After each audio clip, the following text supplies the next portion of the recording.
بسم اللہ والحمد للہ والصلاة والسلام علی رسول اللہ اما بعد قال علیہ الصلاة والسلام انما الاعمال بالنیات۔ 7 اسباب نیت کی اصلاح کے تعلق سے تقریباً گزر چکے ہیں۔ 8واں سبب کہ ہم اپنی نیتوں کی اصلاح اگر اس کی طرف دھیان دیں تو کر سکتے ہیں، وہ ہے تقدیم الہدایا، آپس میں ایک دوسرے کو گفٹ پیش کرنا، تحفے دینا۔ یہ سنت ہے اللہ کے نبی صلی اللہ علیہ وسلم کی۔ آپ صلی اللہ علیہ وسلم فرمایا تہادو تحابو، آپس میں ایک دوسرے کو ہدیہ دیا کرو، آپس میں ایک دوسرے کو گفٹ دیا کرو، گلدستہ پیش کیا کرو، تحابو، تم آپس میں ایک دوسرے سے محبت کرنے لگو گے۔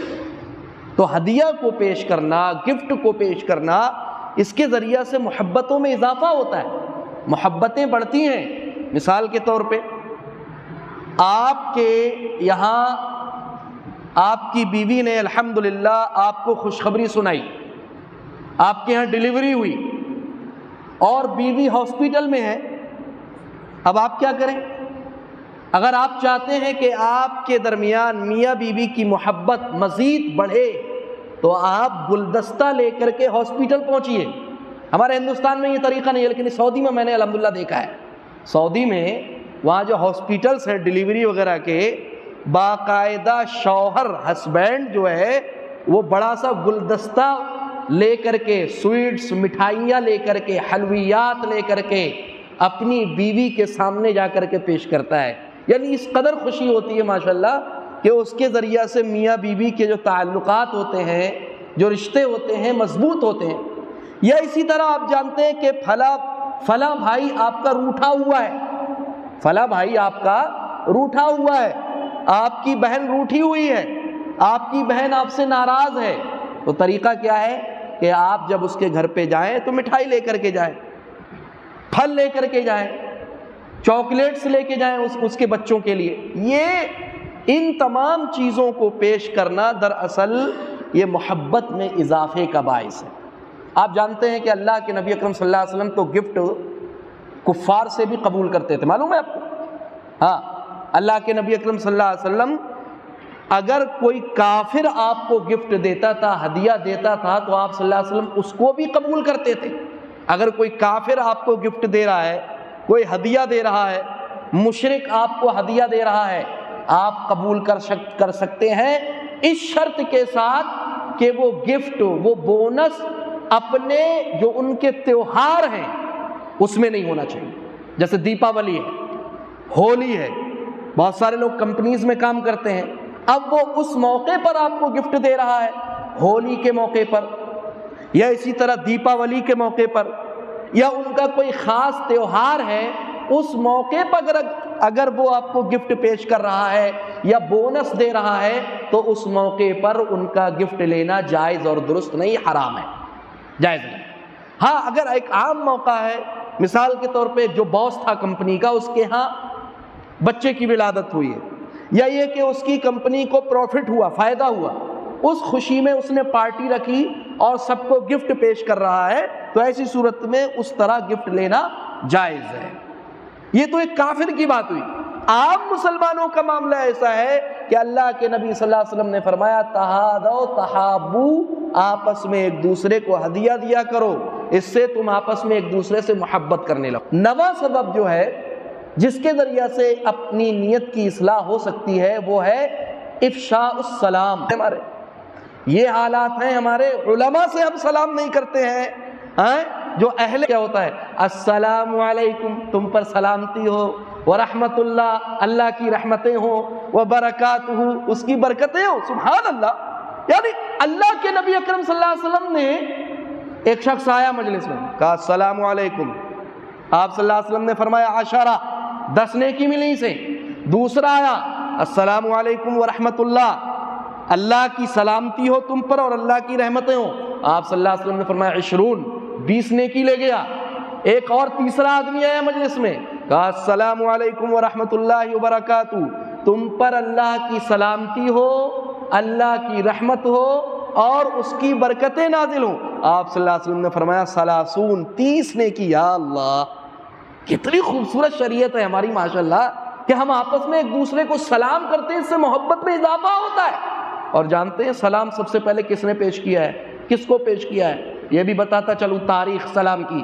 سب سے پہلے سلام فرشتوں نے آدم علیہ السلام پہ پیش کیا تھا۔ سب سے پہلے سلام فرشتوں نے حضرت آدم علیہ السلام پر پیش کیا تھا۔ تو یہ کس کا کلام ہے؟ اہل ایمان کا کلام ہے۔ جنت میں آپ داخل ہوں گے، آپ جیسے ہی جنت میں داخل ہوں گے، جنت میں آپ کا پہلا قدم ہوگا، فرشتے سب کے ساتھ کھڑے ہوں گے، کیا کہیں گے؟ سلامن سلامن سلامن، تم پر سلامتی ہو، سلام علیکم طبتم، خوش آمدید، ویلکم، سواگتم، آپ کا سواگت ہے، آپ کا استقبال ہے۔ کیا پیش کریں گے وہاں پر؟ سلام۔ تو سلام سے محبتیں بڑھتی ہیں میرے بھائیو۔ اگر آپس میں کسی کے دل میں کھوٹ ہے، کوئی کمی ہے، سلام کیجیے آپ، انشاءاللہ دھیرے دھیرے اللہ رب العزت سلام کے ذریعہ سے اس کھوٹ کو ختم کر دے گا، آپ کی نیت کی انشاءاللہ اصلاح ہو جائے گی۔ ایک آخری چیز، آخری سبب کہ ہم اپنی نیتوں کی اصلاح کر سکتے ہیں وہ ہے دعا کرنا اللہ رب العالمین سے اپنے دل کے لیے۔ کیا دعا پڑھیں؟ یہ ہمیشہ یاد رکھیں، میں آپ کو دعا سکھا رہا ہوں۔ یا مقلب القلوب ثبت قلبی علی دینک، اے دلوں کو پلٹنے والے میرے دل کو اپنے دین پر ثابت رکھ۔ یا مقلب القلوب، چھوٹی سی دعا ہے، سجدے میں بھی پڑھیں اس کو، ہر حال میں جہاں پر بھی آپ ہوں خاص طور پہ دعا کریں۔ یا مقلب القلوب ثبت قلبی علی دینک، کیا ہے؟ ہاں، یا مقلب القلوب ثبت قلبی علی دینک، چھوٹی سی دعا ہے، کثرت سے پڑھیے۔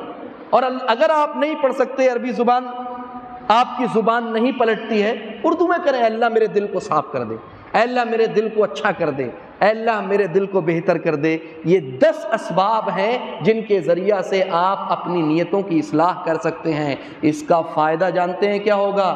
حضرت ابو ہریرہ رضی اللہ تعالیٰ عنہ فرماتے ہیں کہ سب سے پہلی جماعت جو جنت میں داخل ہوگی، دنیا کے تو بڑے محل دیکھے ہوں گے آپ نے، یہ جنت کا سب سے پہلا گروہ ہے۔ اللہ کے نبی اکرم صلی اللہ علیہ وسلم نے فرمایا کہ سب سے پہلی جماعت جو جنت میں داخل ہوگی، سب سے پہلا گروہ جو جنت میں داخل ہوگا، ان کے چہرے 14ویں رات کے چاند کی طرح چمک رہے ہوں گے۔ یا اللہ، اللہ ہمیں ان لوگوں میں سے بنائے۔ کتنے خوبصورت لوگ ہوں گے، سبحان اللہ۔ سب سے پہلی جماعت 14ویں رات کی چاند کی طرح ان کے چہرے چمک رہے ہوں گے، اور دوسری جماعت جو جنت میں داخل ہوگی، اللہ کے نبی اکرم صلی اللہ علیہ وسلم فرمایا ان کے چہرے ایسے چمک رہے ہوں گے جیسے تم زمین سے آسمان پر ایک خوبصورت چمکتا ہوا ستارہ دیکھتے۔ اللہ اکبر۔ اس کے بعد آپ صلی اللہ علیہ وسلم نے فرمایا، یہ جانتے ہو کون لوگ ہوں گے؟ قلوبہم علی قلب واحد، کہ یہ وہ لوگ ہوں گے کہ جن کے سارے لوگوں کے دل ایک دل کی طرح ہوں گے، نہ تو حسد ہوگا، نہ کینہ، نہ کپٹ، نہ دشمنی، نہ نفرت، نہ عداوت، سب کے دل پاک و صاف۔ اللہ نے قرآن میں کہا ہے نا وَنَزَعْنَا مَا فِي صُدُورِهِم مِّنْ غِلٍّ، اللہ نے فرمایا کہ ہم ان کے سینوں سے ہر قسم کی برائی کو کھینچ کے باہر پھینک دیں گے۔ تو جنت میں صرف وہی داخل ہوگا جس کا دل پاک ہوگا کبر سے، حسد سے۔ ورنہ اگر تھوڑا سا بھی کبر ہے، اگر تھوڑا سا بھی حسد ہے، اگر تھوڑا سا بھی کینہ، کپٹ، بغض، نفرت، دشمنی ہے، سمجھ لو جنت میں داخل نہیں ہو سکتا جب تک اللہ تعالیٰ اس کو صاف نہ کر دے گا۔ کہاں پر؟ جہنم میں ڈال کے، پھر صاف کر کے پھر اللہ تعالیٰ جنت میں ڈالے گا۔ تو اس سے بہتر ہے کہ جہنم میں جاؤ، ڈائریکٹ جنت میں کیوں نہیں جاتے ہو؟ ہاں، جنت میں جانے کا اللہ سے کوئی سوال نہیں کرتے ہو؟ میرے پیاروں، میرے بھائیوں، میرے بزرگوں، نوجوانوں، اس لیے کثرت سے اپنے دلوں کی اصلاح کے لیے اللہ سے دعا کیا کرو۔ یا مقلب القلوب ثبت قلبی علی دینک، اس دعا کو کثرت سے پڑھو۔ اللہ رب العالمین سے دعا ہے الہ العالمین ہمارے دلوں کی اصلاح فرمائے۔ اے اللہ رب العالمین، جو بھی ہم نے نیتوں سے متعلق اب تک سنا ہے، الہ العالمین ہم تجھ سے دل سے دعا کرتے ہیں، الہ العالمین ہماری نیتوں کے اندر خلوص پیدا کر دے، ہماری نیتوں کو صاف ستھرا پیدا کر دے۔ آمین۔ وآخر دعوانا ان الحمد للہ رب العالمین۔